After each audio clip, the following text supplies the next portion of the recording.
Madame la juge, je peux vous l'assurer, il ne s'agit pas du tout d'un système organisé que j'aurais soi-disant assumé et piloté. Je refuse que vous qualifiez tout cela de montage destiné à financer notre parti politique, c'est totalement faux. Madame Le Pen, le trésorier du Front National vous a envoyé un message dans lequel il précise que le Parlement européen offrait des économies substantielles à condition d'obtenir des reversements supplémentaires. Cela ne prouve-t-il pas que tous ces détournements ont bien été orchestrés? Il m'a envoyé ça? À moi? Mais que voulait-il dire? Je vous le demande, madame la juge, car moi je ne comprends pas vraiment ce qu'il souhaitait me dire. Ce message me paraît tellement flou, madame la juge. Pour ma part, ce message est on ne peut plus clair. Néanmoins, invitons le principal intéressé à nous éclairer sur ce qu'il entendait vous signifier par ce message. Je vais vous demander de vous rasseoir, madame Le Pen. J'appelle à la barre Monsieur Valéran Saint-Just. Bonjour, madame la juge. Monsieur Valéran Saint-Just, vous étiez le trésorier du Front National et accessoirement un ancien membre du GUD, groupuscule d'extrême droite radicale réputé pour ses actions violentes. Vous avez donc envoyé un message à madame Le Pen lui précisant que pour rétablir l'équilibre des comptes de votre parti, il fallait mobiliser les fonds européens. Expliquez-vous. Madame la juge, ce message n'avait pour seul but que de faire valoir en fait, ce que je voulais dire, c'est que, mais en fait, ce qu'il faut surtout retenir, c'est que en fait, Marine Le Pen Vous avait, n'avez donc aucune explication plus claire que ce qu'indique votre message adressé à madame Le Pen. Dites-moi, monsieur Saint-Just, vous gériez les comptes du Front National. Nous avons retrouvé un tableau Excel dans vos affaires, un tableau nommé « Payer autrement ». De quoi s'agit-il?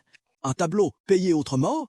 Vous savez, ça fait tellement longtemps, je vois pas du tout de quoi vous parlez, madame la juge. Monsieur Saint-Just, permettez que je vous remette en mémoire ce document. Ce tableau recense les identités et les attributions des individus au service du Front National, financés pour beaucoup par des sources extérieures. Dans la rubrique financeurs, plusieurs noms, dont le vôtre, figurent comme étant pris en charge par le Parlement européen, bien qu'aucune fonction n'y ait été exercée. Pouvez-vous nous éclairer sur ce point? Ah oui, maintenant je me souviens, vous parlez de ce document-là. Non, mais c'est rien, madame la juge, juste un petit pense-bête approximatif, rien d'autre. Non, vraiment, ce document n'a aucune importance. Un pense-bête pour le moins très détaillé, monsieur Saint-Just. Vous aviez également échangé avec Jean-Luc Schaffhauser, qui était député au Parlement européen. Il vous précise que ce que demandait Marine Le Pen revenait à se rendre complice d'un système d'emploi fictif. On va se faire allumer, dit-il. Ce message vous revient-il?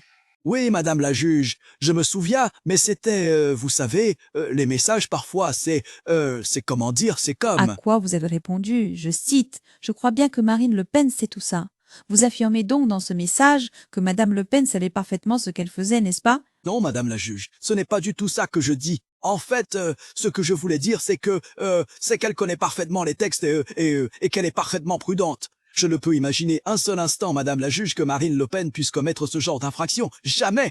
Même devant une évidence aussi irréfutable, monsieur Saint-Just, vous persistez dans votre refus d'admettre les faits? Je comprends que ce message puisse être interprété de la sorte. Je regrette de n'avoir pas été plus clair dans ma réponse. Je m'en veux, madame la juge, si vous saviez, comme je m'en veux, de n'avoir pas été plus précis. Il n'y avait pas d'intentionnalité de commettre de délit, c'est juste des erreurs administratives qui ont été commises, mais la bonne foi est complète, soyez-en assurés. Très bien, monsieur Saint-Just. Veuillez regagner votre place, je vous prie. J'appelle à la barre madame Catherine Griset. Bonjour, madame la juge. Vous êtes la secrétaire personnelle de madame Le Pen, mais aussi une amie de longue date. Vous avez été son assistante parlementaire tout en étant sa secrétaire au parti, puis chef de cabinet du parti lorsque madame Le Pen prend la présidence.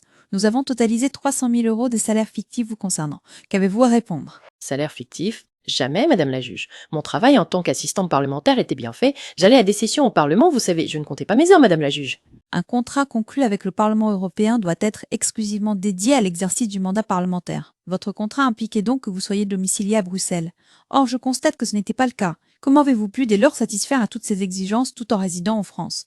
Oui, je regrette. J'ai dû travailler un peu pour le parti, c'est ce qui explique cela. Je dirais environ 30%, non 20% serait plus juste. 20% de mon temps était dédié au parti, mais le reste était pour le Parlement européen, madame la juge. Mais alors, pourquoi apparaissez-vous dans le tableau Excel réalisé par le trésorier du parti parmi les personnes payées autrement? Comme il vous l'a fait remarquer, il faut vraiment considérer ce document comme un vulgaire post-it, madame la juge.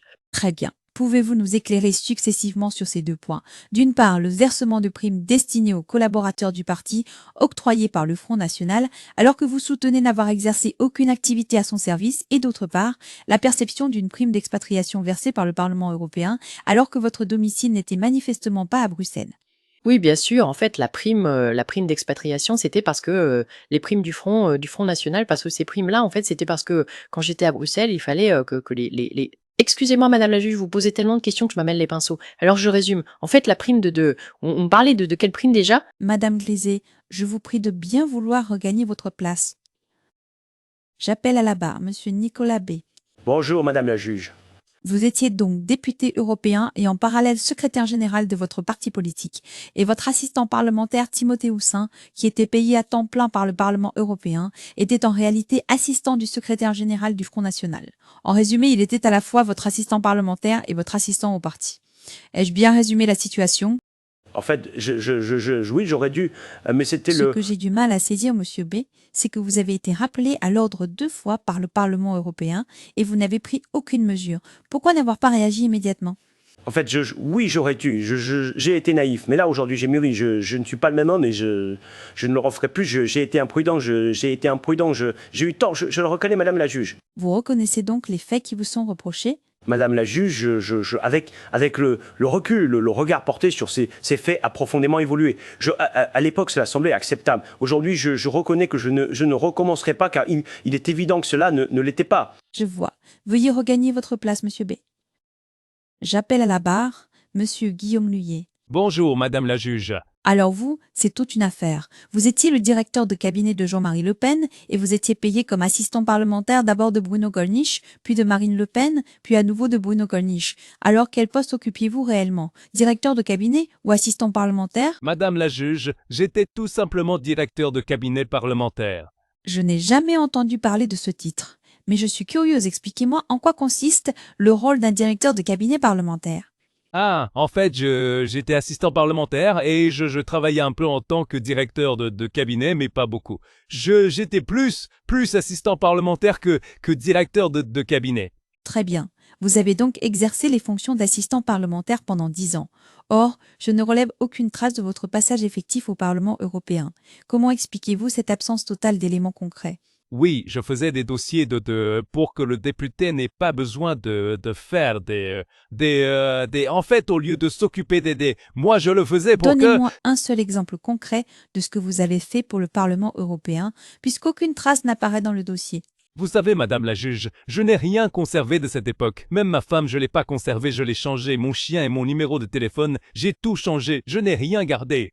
Quel est le rapport avec votre femme et votre chien? C'est juste pour vous dire que si je n'ai pas su conserver ma femme et mon chien, comment j'aurais pu penser à conserver des preuves de mon travail parlementaire? De plus, je n'avais aucune obligation d'archiver mon travail. C'est exact. Rien ne vous obligeait formellement à archiver votre travail. Mais 10 années au Parlement européen sans la moindre trace tangible, cela soulève tout de même de sérieuses interrogations. Veuillez regagner votre place, Monsieur Luyet.